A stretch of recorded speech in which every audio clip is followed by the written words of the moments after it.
let's explore the repercussions of this equation some more. So let's, what was the equation? It was that the force of a magnetic field on a moving charged particle is equal to the charge, no, that's not what I wanted to do, is equal to the charge of the particle, and that's just a scalar quantity, times the velocity, the cross product of the velocity of the particle with the magnetic field. Now, isn't the velocity vector just the same thing as the distance vector divided by time? So the velocity vector is equal to, let's call the distance that the electron travels L. Distance divided by time. So we could rewrite that the force vector is equal to the charge times, and I'm doing this on purpose, 1 over time, right, times the distance vector, you take the cross product with the magnetic field. All I did is I rewrote velocity as per time times distance, or distance per time. And this is a scalar quantity, at least for our purposes. Time only has a magnitude. Maybe we could call it change in time, but doesn't have a direction. We're not going at an angle in time. So we could take the scalar quantity out. It doesn't affect this vector cross product. So what we get left with is force is equal to charge per time times, and this is just a regular times because this is just a number, it's not a vector, times the cross product of the distance vector and the magnetic field. And what is charge per time? That coulombs per second. Well, that's just current. So we get that force is equal to current times the distance that the current is flowing along. The distance that the current is flowing along, taken, and you take the cross product of that with the magnetic field. And sometimes this is written as a capital L because it's a vector and all that, but we started with a lowercase l, so we'll stay with the lowercase l. So let's see if we can apply this formula, which is really the same thing as this. We just took the division by time and took it out of velocity, so we get distance, and we took it and we divided the coulombs, or we took the charge divided by that. So we took charge divided by time, or charge per unit of time, you get current. So this is really just another way of writing this. It's not even a new formula. You could almost prove it to yourself if you ever forget it. But let's see if we can use this to figure out the effect that a magnetic field has on a current carrying wire. So I probably want to put this up at the top just so that I have space to draw a current carrying wire. So let me rewrite it in green, so you're familiar with the formula in all colors. So now our new derivation is that the force of a magnetic field on a current carrying wire is equal to the current in the wire, and that's just a scalar quantity, although it could be positive or negative depending on the direction.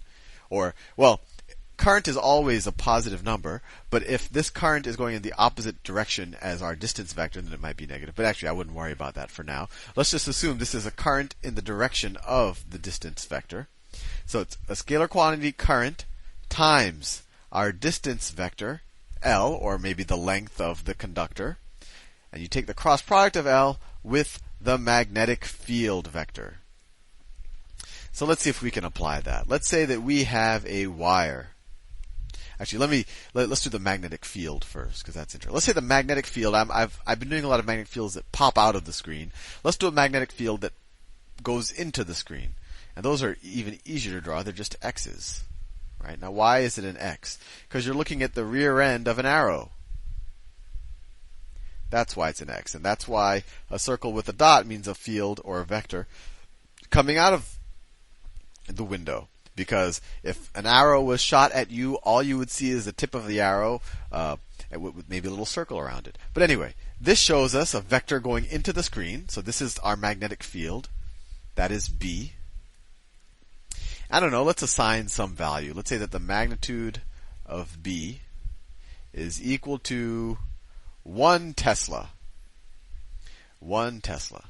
And let's say I have a wire going through that magnetic field. Let's say the wire.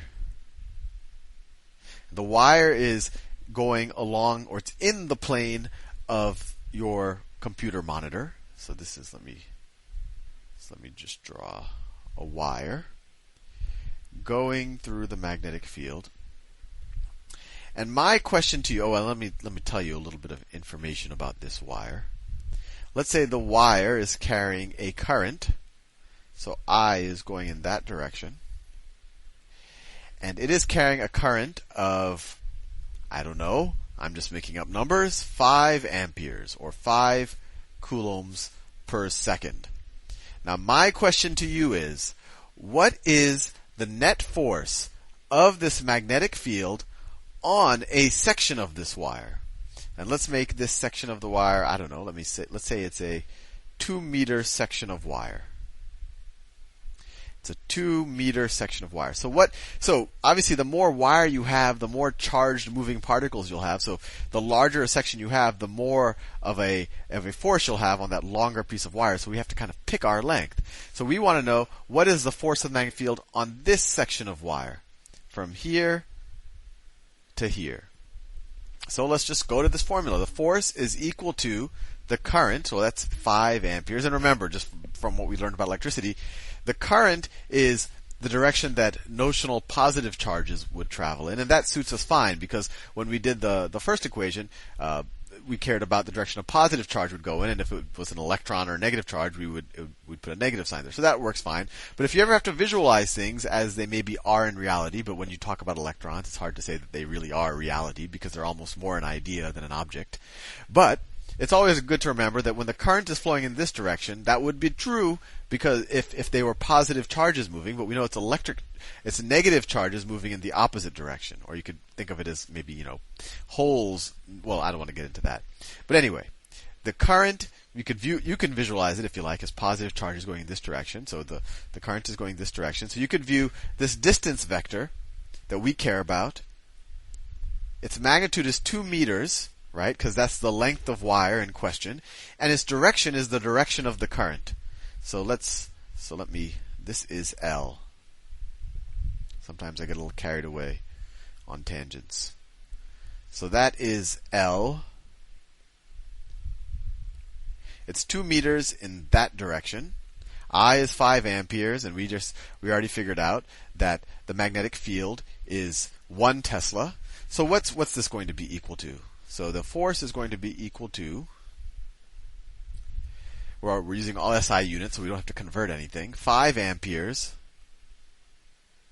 times 2 meters in that direction. I won't specify it right now. We can just say that's the magnitude of L. Actually, let me write it. Well, 2 meters times the magnetic field, 1 Tesla. And so when you take a cross product of something, this is just a reminder. L cross B, that's equal to the magnitude of L times the magnitude of B times the sine of the angle between them times some unit directional vector that we figure out with the right-hand rule.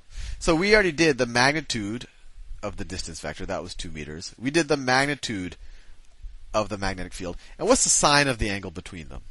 Well, if the magnetic field is going into the screen, right? It's going straight into the screen. You could imagine a bunch of arrows just shooting into the screen. Those are the vectors.